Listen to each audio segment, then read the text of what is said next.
I've always been fascinated by the stories we tell ourselves about love and loss, those tales that seem to blur the line between reality and legend. Well, I stumbled upon one such story recently, and it hasn't left my mind since. It's a tale of a fisherman's wife, a storm, and a love that transcends even death itself.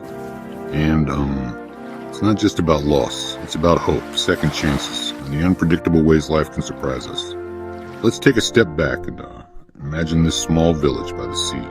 It's the kind of place where everyone knows your name, where smiles are as common as the colorful roots that dot the landscape. The air is always filled with the aroma of fresh bread from the only bakery in town, and the sound of birdsong greets each new day. In this charming setting, we find our protagonist, the fisherman's wife. She's not just beautiful. She's the kind of person who seems to radiate warmth. Her eyes, often described as goddess-like, catch the light in a way that makes everyone stop and stare. But it's not just her looks that captivate the villagers. It's her kindness, her laughter, the way she makes everyone feel seen and appreciated. Now, I want you to imagine the excitement in the air. Our fisherman's wife is pregnant, and the whole village is buzzing with joy. It's as if her happiness is contagious, spreading through the narrow streets and small houses. She and her husband, the fisherman, are on the brink of something beautiful, a new chapter in their lives. You can almost feel the anticipation, can't you? The way they look at each other, full of hope and dreams for the future. It's the kind of love story that makes you believe in happily ever afters. But, this is where it gets complicated and heartbreaking. One fateful day, the sea, which had always been their provider, their way of life, turned against them. A storm hit, violent and unforgiving. The fisherman's boat, tossed like a toy in a giant's bathtub, couldn't withstand the onslaught. And in a moment that would haunt the village for years to come, she fell overboard. The fisherman, desperate and terrified, tried everything to save her. But the sea, in its fury, had other plans. As quickly as she had fallen, she was gone. She was gone, swallowed by the waves. What happened next is where our story takes an unexpected turn. You see, death wasn't the end for our fisherman's wife. Her soul, unable to let go of the life she'd lost, began to wander. She drifted across the island, searching for something she couldn't quite name. Was it her old life? Her love? Or something else entirely? Meanwhile, back in the village, life had to go on. But for the fisherman, it was as if time had stopped. He spent his days at sea, not fishing, but drinking, listening to the rhythm of the waves.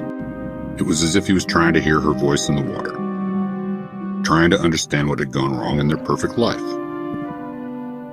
And this is where fate, or maybe just the unpredictable nature of life, stepped in. One day, as the fisherman was out on his boat, lost in his grief in the bottom of a bottle, he spotted something in the water. It wasn't his wife come back to him. No, what? It was a woman and a child, survivors of a shipwreck, fighting for their lives in the unforgiving sea. Without hesitation, he pulled them aboard. The woman, she finally regained consciousness, had no memory of her past life. It was as if the sea had washed away her history, leaving her a blank slate. Now, I want you to think about how life can surprise us. The fisherman, who had been drowning in his grief, suddenly found himself with a purpose again. This woman and child, they needed him. And slowly, almost imperceptibly at first, he began to heal. The village watched as he came back to life, as smiles returned to his face, as he started to look forward instead of back. But what about our wandering ghost? Well, she too had found a kind of peace.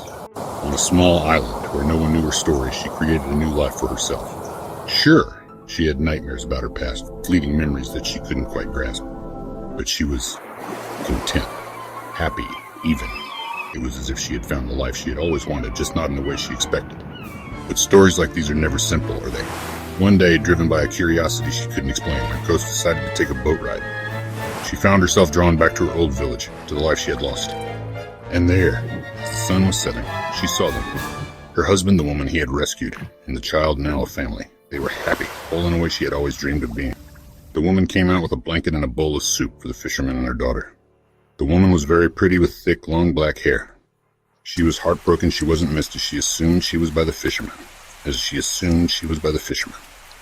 As the rain began to fall, mixing with the tears on her ghostly cheeks, she sang. It was a song of heartbreak, yes, but also of release, of letting go. Because sometimes the greatest act of love is allowing those we care about to find happiness, even if it's not with us. And as her song faded into the storm, carried away by the wind and waves, you could almost feel a sense of peace settling over the village. Two love stories, intertwined by fate and the unpredictable currents of life, finally finding their resolution in the endless rhythm of the sea.